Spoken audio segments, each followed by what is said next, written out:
منظور پښتين پی ټی ایم د افغان سولې پراخ ملاتړ کوي. نن د پېښور په چارسده کې د پښتون ژغورنې غورځنګ له لوري لویه ولسي غونډه رابلل شوې وه چې پکې منظور پښتين هم د وینا پر مهال د افغانستان د سولې له پروسې ملاتړ وښود او ویې ویل چې پی ټی ایم د افغان رښتینې سولې ملاتړ کوي. منظور پښتين له 28 ورځې زنداني کېدلو وروسته د پی ټی ایم په لومړنۍ غونډه کې نن برخه اخیستې وه چې د وینا پر مهال د افغانستان د ولسمشر محمد اشرف غني او پخواني ولسمشر حمید کرزي څخه مننه وکړه چې د زنداني کېدلو پر مهال د هغه د خلاصون لپاره غږ پورته کړی و.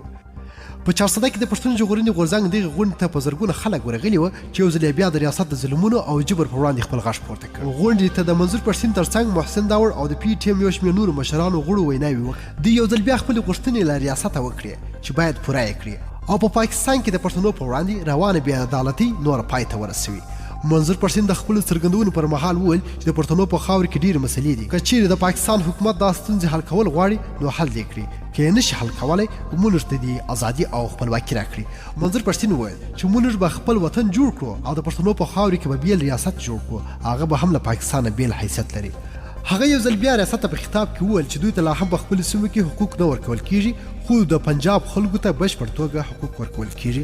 هغه د افغان سولې په اړه وویل چې د سولې په اړه مو وطن رټل شوی دی، نو په افغانستان کې دې داسې سوله وشي چې د ټولو لپاره یو شان وي، نه د یوې ډلې لپاره سوله وسي بلکې ټول افغانان باید ترې برخمن شي. نوموړي وویل افغان سوله د دواړو لوري پښتنو په ګټه ده، ځکه په روانه جګړه کې ګڼ شمېر پښتنو خپل سرونه بایللي دي او د کرښې دواړې غاړې به د دې خوښۍ برخمن شي.